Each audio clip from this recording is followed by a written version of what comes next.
চাচি ফোনে কি হয়েছে? এই যে বাজান কয়েকদিন কল আয়ও না যায়ও না। চাচি মোবাইলে তো কিছু হয় নাই, আপনার সিমের মেয়াদ গেছে গা। চাচি আপনি আমার লগে চাচি, আপনার মোবাইলে কিছু হয় নাই তো? আপনার সিমের মেয়াদ গেছিল গা, রিচার্জ করে দিছি, এখন থেকে ফোন আইবো যাইবো। তুমি অনেক ভালো বাজান, আল্লাহ তোমার ভালো করুক। আসি চাচি। আচ্ছা। আরে ও বাজান, তোমার লগে দেখা হইয়া ভালো হয়েছে। চাচি কিছু হয়েছে আবার?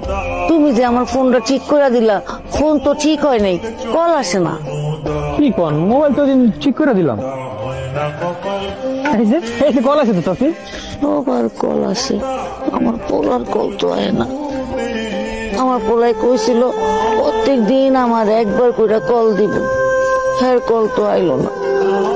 ও বাজান, তুমি মনে হয় ফোনটা ভালো করে ঠিক করতে পারো নাই। আমি এটা নিয়ে বাজারে যাই, হ্যাঁ 5,000 টাকা লাগলে লাগুক, আমার যাওয়ান লাগবো। প্রত্যেক দিন আমার পোলার কল অনেক কথা, মনে হয় প্রত্যেক দিন আমারে কল করে, আমারে পায় না। চাচির বাড়ির ঠিকানাটা বের করতে পারবি? হ্যাঁ পারবো না, তাহলে ঠিকানাটা আমার দিস। আপনি এখানে?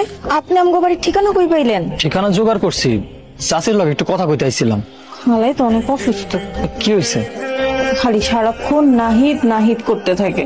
নাহিদ ভাই খালার একমাত্র ছেলে, অনেক কষ্ট করে বড় ডাক্তার বানাইছে, কিন্তু উনি ঢাকা থেকে এখানে আসতে চায় না। কিন্তু খালার স্বপ্ন আছিল এইখানে থাইকা সবার সেবা করব।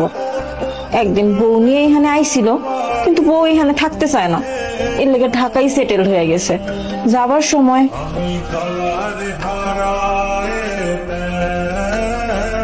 আম্মা, আমরা ঢাকায় যাচ্ছি, তাহলে আমাদের বিদায় দাও। ঢাকায় যেতেছিস মানে?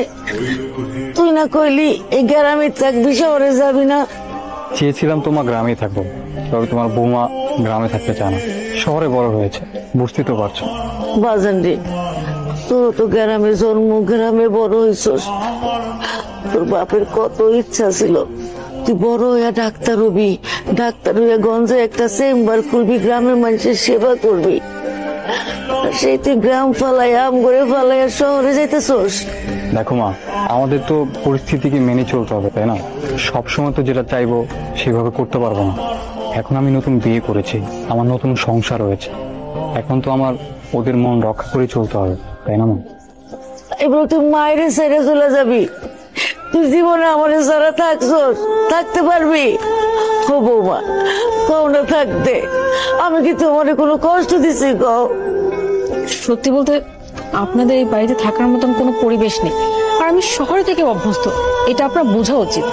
আর তার থেকে বড় কথা, আপনার ছেলে একজন ডক্টর, সে কি গ্রামে থেকে নিজে ভবিষ্যৎ নষ্ট করবে? তার এখন বিয়ে হয়েছে, সেটা আমার ভবিষ্যৎ তার সাথে জড়িত। এই ছোট্ট একটা সিম্পল ম্যাটার আপনারা কেন বুঝেন না? তাছাড়া মা, তুমি শুধু শুধু এত চিন্তা করছো, আমি তো তোমার খোঁজ খবর নিব। আর এই যে এই ফোনটা রাখো, এই ফোনে আমি কল করব আর সব সময় তোমার খোঁজ খবর নিব, কেমন? সত্যি সত্যি তুই আমার প্রত্যেকদিন কল দিবি তো? হ্যাঁ বললাম তো, প্রতিদিন কল করে খোঁজ খবর নিব। এখন আমাদের যেতে হবে, অলরেডি লেট হয়ে গেছে। আর জুই, আমার খেয়াল রাখিস, কেমন?